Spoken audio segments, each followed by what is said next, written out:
What did you feel was the key to that explosion? Well, again, a lot of respect for Missouri. Dennis has done a great job with his team from the year they had. The way he's changed just the entire mindset. Coming back from when he was there his first year is really a phenomenal job by him, and getting his team ready to play. And they're always tough to play against, and he does a great job. He believes in his system of what he's doing, but I was really disappointed in the first half because of the things that we talked about. We didn't take advantage of it. Didn't honestly, at halftime, I didn't even think we were looking to take advantage of what we wanted to get out of it.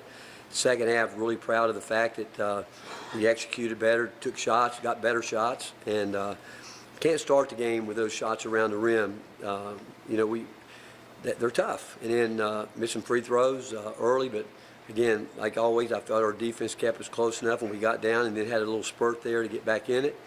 But as well as I thought we played in the second half, again, give them credit for what happened in the first half, because we did not play well at all. Went to that lineup with Zakai, Chaz, Gainey, and Milicic a lot in the second half. What makes that one effective offensively? Well, one, offensively, you get guys people are afraid to leave shooters, and we get guys in position where, again, they switch. You're hoping to be able to take advantage of those switching situations and create some of those matchups and then play out of that. But they're concerned about shooters. But first half, we did exactly what we talked about. We would make one cut and stop playing. You need to move them because they do a great job of switching out, taking your cuts away. And we talked about back cut after back cut, and guys were just making a straight cut that we didn't want and didn't even try to look to slip to the open area. But we did, again, a better job in the second half. Yep. Kind of that same time period of the game, what did go so well offensively for the first 10 minutes of the second half? Well, we just went to a set where it started with Jordan. He got away. People wanted down. They wanted to try to keep him off the cut, so they can't in that set. He got two ways you can go. And then it goes back to the question about what makes that effective. They're afraid to leave either Jordan or afraid to leave Chaz in those situations. And so now it's hard for them to down it. If they're not going to switch to five, more times than not, you'll play off that. If they're going to make the cut to the top, you can get a slip and hope to create a mismatch there. And we had a chance to finish it a couple of times. We could have driven it, but we didn't because we didn't create the double gap and wedge like we want to. But again, I thought Z putting it on the money. They got separation and got turned around ready to shoot it. And that gives us a chance to go rebound it too, especially from the backside. Thank you. What does it say about Igor that he comes off of illness and plays aggressive like he did today? I thought he was good. I thought he got tired at the end, and again, we had a couple of defensive breakdowns that we can't have. In that situation when they're down, they're going to either have to drive the ball. You know who their three-point shooters are. You can't foul them. We were in our switching defense 1 through 5, and, they ran a little pistol action. And I'm going to give him the benefit of the doubt that he was tired because we can't foul right there, and but that's why, again, we got to get consistency from everybody, and it can't be on one night, off one night. But I really thought he and Z both came back. I thought Z was terrific. I did. I thought he was really terrific tonight with not really practicing, but one day and not even a full day with that. And but Igor handles the ball, and I thought he made some really good decisions. Didn't settle for a three when he could have taken a couple of them, and made a couple good plays for Z to give Z a great look at it. And that's when Z's at his best after a baseline, a middle drive, and he gets spotted up. That's when he shoots the ball his best numbers. How disappointing were the turnovers, especially early in the second half, and then what went into cleaning those up? It was really disappointing because of what we talked about. They play the way they play. They're going to see if you can handle it, and we just didn't do at all what we talked about. I put in the first 4 minutes of the second half and showed them everything we talked about that was there, but we didn't take advantage of it. And I wasn't real happy at halftime, and because just that. And we came out the second half, and I thought played harder, played with more energy, and we worked harder on offense to try to get shots. Rick, you mentioned you thought Zakai was terrific tonight. What did he do so well to do that? It seemed like he was really in control of the game. Yeah, I thought he controlled the game for us, and again, he really did a lot of good things. And again, his minutes, he played tonight? 34. Again, probably like to get that down a little bit more, but we can't do it unless we know what we're going to get off the bench every time, because we can mix and match different lineups. I mean, but it goes back, again, consistency, and we're deep into this season now. We should be able by now to know exactly what we're going to get every single night. And it can't be, on one night, off one night. It can't be you play well in practice, you don't show up for the game. It's a matter of competing at the highest level and just simply doing your job and what we talk about.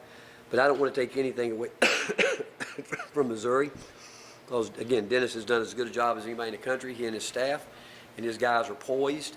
You don't care what the score is in the game, they're going to continue to fight, and they're going to drag it out as long as they can, as they've shown tonight. We need to finish better at the free throw line with the right guys up there, but really, it's a really good win, because I thought it was a high-level game. Both teams battled each other, fought each other, and again, obviously the reason we weren't good in the first half, you got to give them credit for it. I mean, we're trying to do something. They're trying to mess us up, and they definitely messed us up in the first half, because we were not good. Coach, you came out of a timeout with 3:29 left in the first half, down by 9 with a lineup of Gainey, Ziegler, Lanier, Meshack, and Phillips. That lineup produced a 7-2 run that got you guys back in the game, cut the lead to 6 before halftime. Did you see anything that you liked from that lineup? Can we expect to see it again? It's a bit of a smaller lineup, but what did you see from that lineup and that run that you liked? More speed, playing absolutely with a purpose, playing each other, knowing each other's game, and obviously we got some stops. You got to get stops to get back in it. We got out, we ran, had some good looks at it. We knocked them down, got an offensive rebound in there, but it's speed. We need to get out in transition. We need to move the ball, get it going, and we still don't do that as well as we should. And we need those kind of baskets in transition to get some of those looks. Saw 3 more hands up, Mike Ben last, that's it.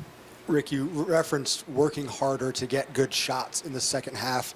What does that look like, and how do you duplicate that? Mike, that's a great question. I just said at halftime, we got to know by now what we're going to get. And it goes back to understanding what we're looking for.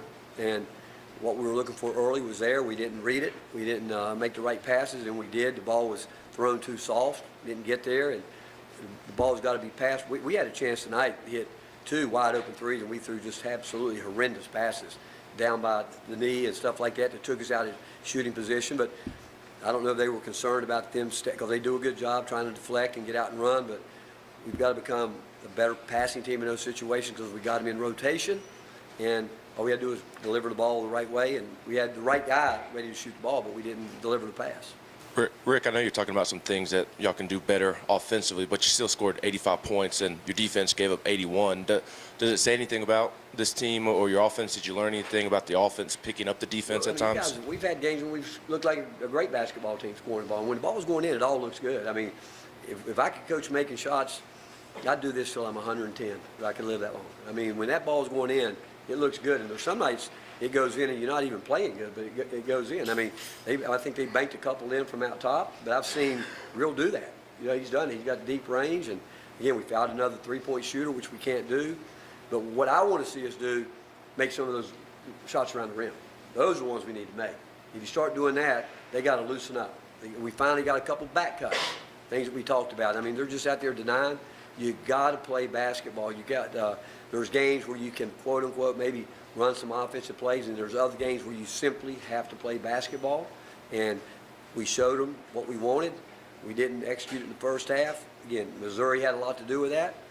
The second half, we were better, but we made shots too. Last one.